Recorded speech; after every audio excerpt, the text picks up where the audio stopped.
Salam aleykum əziz izləyicilər, hamını salamlayıram. Özüm biraz asta səslə danışıram. Heyvanların dincələn vaxtıdır. Günorta saat 2-3 araları. Yeyiblər, doyublar. Deməli, burada bölmüşük 2 hissəyə əslində. Bunlar müvəqqəti bayırdadır. Əslində burada qalırlar. Bura bizim karantinli zonadır. Niyə karantinli deyirəm? Bəzən yemə çox öyrəşməmiş heyvanlar, yəni təzə gələn partiyanın içində seçilik atırıq, ayırırıq. Bunu tövsiyə edirəm hamıya. Yəni bu yaxşı üsuldur. Çünki bütün heyvanları bir yerə qatanda ola bilər 2 partiya, 3 partiya heyvan gətirirsiniz. Qatışır bir-birinə.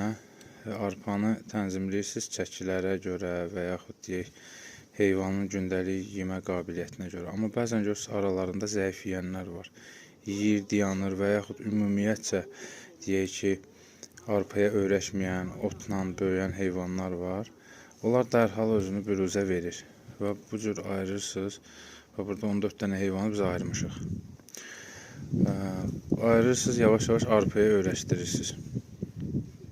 200-300 qramdan başlayaraq düz üzü yuxarı. Sonra yavaş-yavaş gətirib çatdırırsınız o birlərə. Sonra deyək ki, bir aylıq, ay yarımlıq şeydən sonra deyək ki, karantinli rejimdən sonra qoşursunuz onları digər heyvanlara. Bu belə. Sonra bir videoda çəkəcəyəm inşallah. Bu olacaq. Bir qardaşın xahişi var. Satışla bağlı. Əslində bir dəfə çəkmişəm. İndi inşallah birini də çəkəcəm. Növbəti video satışla əlaqədar olacaq. İnşallah izləyərsiniz.